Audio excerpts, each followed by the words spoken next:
We're off of 3rd on South Street, and we're a small arts collective, and today we are interviewing two artists. The second one that I have the pleasure of introducing is a friend and colleague, Knox, who has a show that is exploring ideas around feminism and sustainability. And without further ado, Martha Knox. Thank you.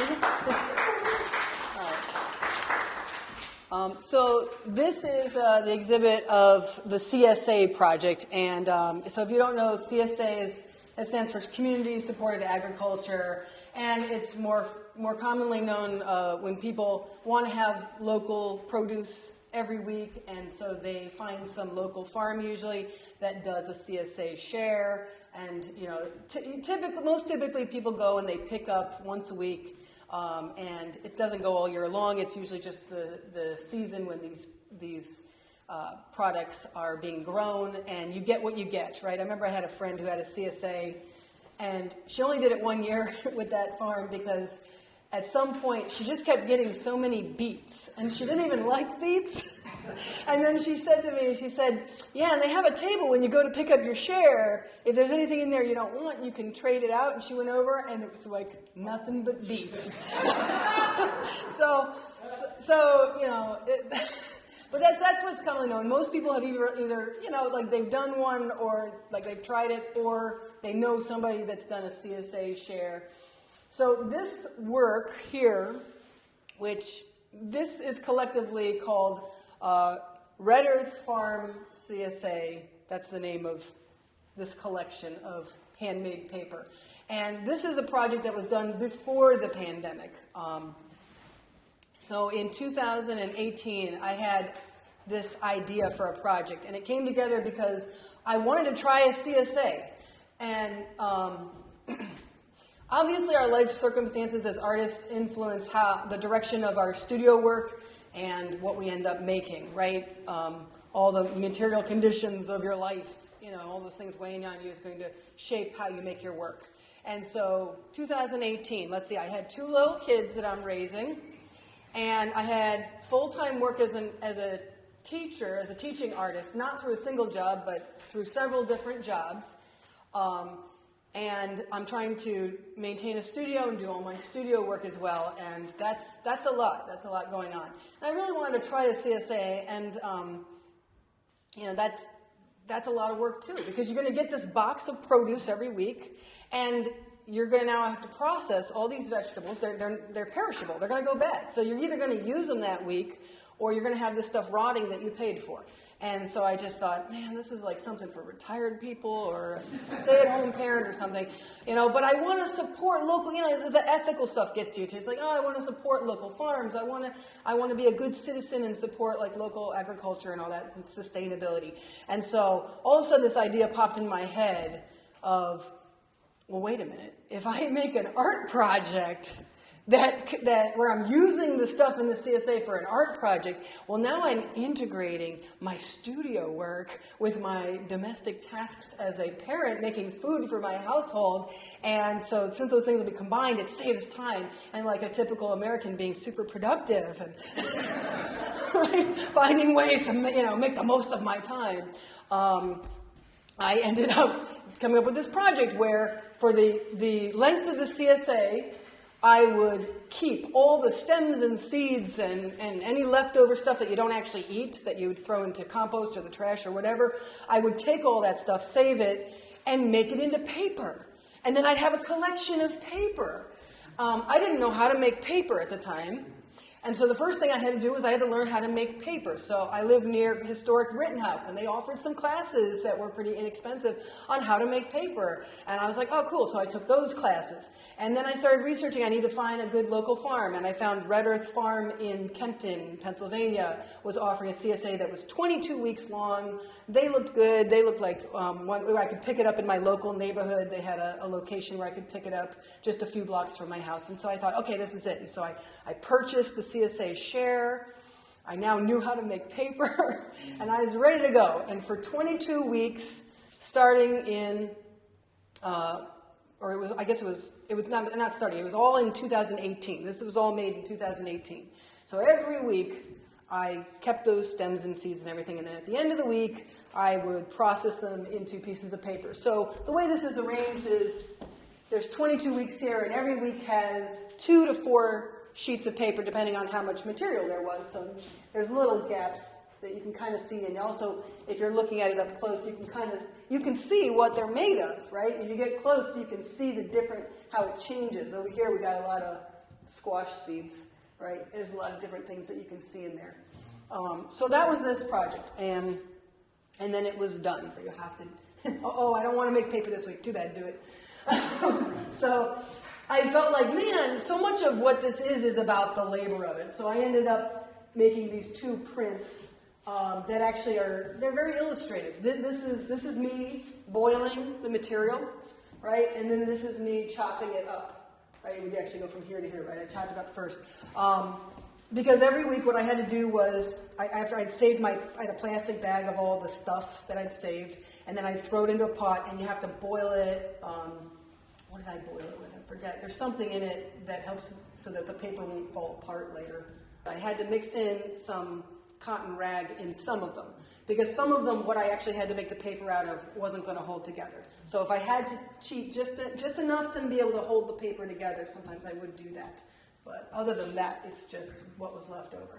And then you'd have to, pour it into the little frame, and then stick it to a piece of plexiglass, and then leave it to dry, and hopefully it would dry pretty flat. And so I thought, I need to illustrate some of this process. I felt like that was a good little sort of addendum to the project, because I consider this is the project. It's done. And it's weird when you finish something like that. It's like, well, what do I do now? Okay, so now go up to the pandemic was happening, and when the pandemic happened, a lot of us are working from home. I ended up teaching virtually for almost a year. And so I'm home all the time with my kids. And a lot of people ended up doing things like getting gardens and cooking more, doing more domestic things, because you're stuck at home. Why not, right? And so it was at that point where I really started missing that CSA. I hadn't done it since that. I just did it in 2018, and then I stopped because it's so much work, and the art project was over. And I was just like, man, I miss just getting a box of like whatever, and now I got to look up recipes and just make something. And I actually have the time to do it now. So I went to Red Earth Farm's website, and then I found out that they were no longer doing a CSA through just them. That they had partnered with something called Philly Food Works. I was like, oh, what's that? And I go to it, and I find out that Philly Food Works is kind of working like a distributor.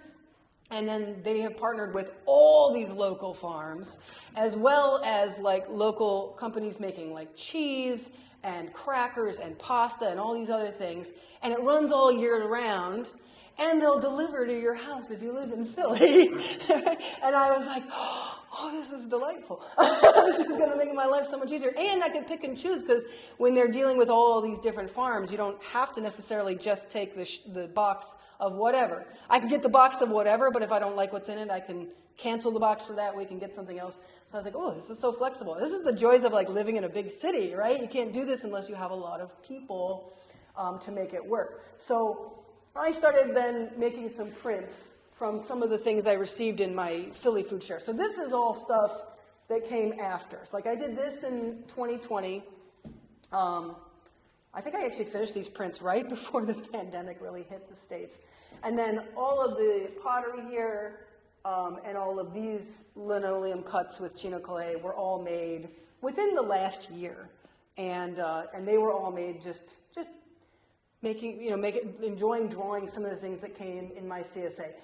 Incidentally, these ones I printed for this show especially. I made these originally for a calendar that was a 2022 calendar that I did a crowdsourcing campaign, crowdfunding campaign, and I gave some of the proceeds to Philly Food Works Feed the Community charitable program. And then I published a little calendar through my little independent press. But the ones that are actually framed in this show are printed on pieces of paper that I made at Historic Rittenhouse way back in 2018, or maybe I took those classes in 2017. And I had like the stack of the paper that I'd made where I learned how to make paper, and I'd never done anything with it. And I was like, oh, this is perfect. It's whole circle. Like, I'll print these on this paper. So I just went ahead and did that. So I actually made the paper there too. Yeah, so all of this stuff is just sort of like this addendum, and I don't know if I'm done making art about food and stuff. Probably not, but we'll see. It's nice to be able to show it finally in an exhibition and actually see all these pieces of paper on the wall at once. This is the first time I've been able to actually see them all presented together and walk through and really look at them. Now, these are also being shown right now virtually at West Virginia University Libraries. They're having this wonderful show. It's been going on for a few months, and it's going to continue on into the beginning of the summer this year. And it's what's the name of the show? Let me see if I have it written here. Yeah, Food Justice in Appalachia. So I had applied to show some of this work at that library, at the West Virginia University Libraries, and then a couple months after I'd applied, they sent me an email asking if I wanted to participate in this big show that is it's really neat to go to the website. I really encourage anybody to check out the website because most of the exhibit is virtual. They do have some of it up physically at the libraries, and they have these two works of mine physically up at the libraries, like obviously another copy of them because they are prints. But they had activist organizations and local farms and researchers. So it's not just an art exhibit online. The virtual exhibit includes all these different facets of exploring food justice in Appalachia. So I was really honored to have them contact me and ask if I would like to participate as a visual artist in that show. So that was very exciting as well. And so all the photographs of this work is in that show as well, and you could like zoom in on the photographs and people can see them in virtual form. All right, so that's the story of this work and how it came to be. So does anyone have any questions? I have lots of questions. Okay. So, have you tried printing on that type of paper? Oh, like on these papers? Yeah. So like it's funny, like I don't even know what to do with these papers at this point because the way I think of this is that the act of making the paper, right, that was really more like performance art. That was kind of like the real point. And the paper's neat. I like going up and looking at the paper. I really like how some of it has holes in it and stuff, and you can see these stems, and there's a couple of them where you can see like a whole stem of something. But I don't want to get too visually enamored with what the paper looks like because that wasn't the point. So this is very much like a byproduct. So again, I don't know what to do with it now. I feel like since it's all been documented, it's all been photographed, it's been shown virtually, and now it's being shown physically, and I'm like, now what do I do with it? Like, I don't know. So I don't know. I never printed on any of these ones, but when I was learning to make paper, one of the things we did at the Historic Rittenhouse was we went out and we collected like local plants, and we were making paper out of local plants, which is really similar. Like the paper came out looking a lot like this. Like you would see bits of stems and seeds and things, and then I have printed on some of that paper, right? So yeah, but I don't even know how durable this paper is. I don't even know how long it would last. If you were the people that were here, there's a little piece starting to come off right there. So. And these are wood cuttings? Yeah, so these two are wood cuts, and then all of these ones are linoleum cuts, and all the prints here are colored with chino collé, which all that means is they're collages, right, with the color. So what I had to do was I had to sit there and cut out all the little pieces of paper and glue them down where the key print is going to be coming down on it, and then print on top of there and hope it works out right because it takes about like 3 hours to just do the color on one of them to just piece it all together. These ones didn't take that long because they're much smaller, but that's what it is. That's why it's all just sort of pieced together. Yeah. Other questions? This is a silly question, but is that eggplant? Is it what? Eggplant? Wait, which one? This one, the bowl cut up? Oh, these are So these are cut up potatoes, and I love it in my CSA. I keep promoting Philly Food Works now because I just love that I can get all these different things. So I can get all these different kinds of potatoes, and I can get not just like Redskin and Yukon Gold, but I can get these ones called Adriatic Blue and Adriatic Red, and you cut them open and they're like purplish blue and red inside, and they're potatoes. So I keep getting all these different color like confetti potatoes. I'm just like the little things in life, make it worth living. This is like little delights, I was really interested in all the different color, the different colored peppers, and then the rainbow shard, so the different colored greens, and all the different colored like apples that I could get. I was just enjoying all the different color. Yeah. When did ceramics enter into this mix of paper making and printmaking? Oh, so I work at a ceramic studio. A couple people here also are at that studio, that member studio that I'm part of. And so I started making ceramics a few years ago because I took a couple of classes at Outlaw Arts, and now I eventually started teaching children's classes there, and I'm a member there. And so when I started out making ceramics, I thought of it more as like just sort of a relaxing hobby, my like serious work, so to speak. And then lately I've been trying I guess lately it's just been becoming part of my work, right? And so after I made all these little prints, it was like, why don't I draw some of these do some of these illustrations on ceramics as well? And then there's a connection materially because, so here I said I actually made this paper, right? Well, in the ceramics, it's literally, it's mud. It's mud that's been dug up, near rivers and things, and then it's been cleaned. And so, you're taking this thing that's one of the oldest art making materials, right? And then I don't do anything on the wheel. I do everything by hand. So I'm just taking like a bowl of mud, of clay, and I'm just pinching out a pot, and then I'm just drawing food on it. And when I was making these things, it was all very processed. It's all very process based. It's all very thinking about I just want to use my hands. It connects with the cooking too. Like that's why I illustrated myself like chopping things, stirring the pot. It's like it's all just like me at home by myself, either in my studio or my kitchen, or using my hands and these like natural materials that just to make something that I think is beautiful or interesting. So I think that's why I included them, because that's the connection it has for me. Anything else?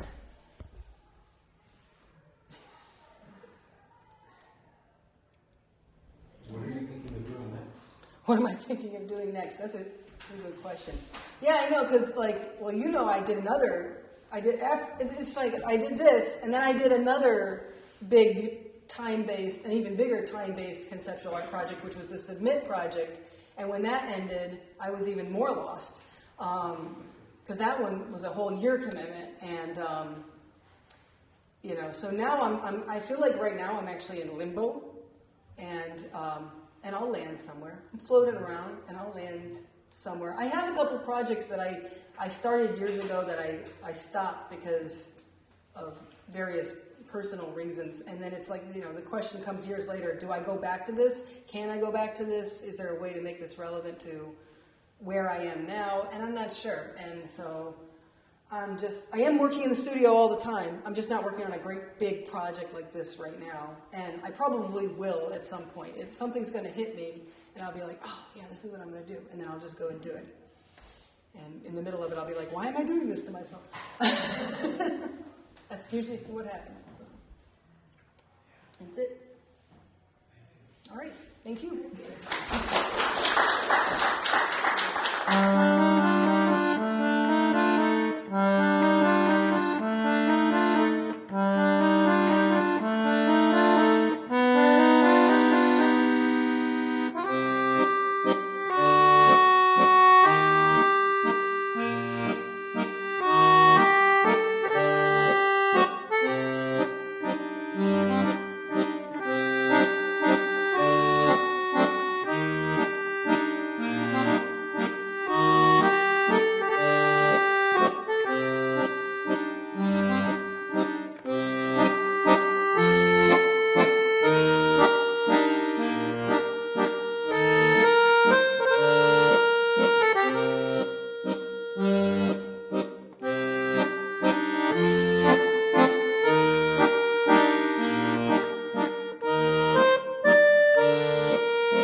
not mess up.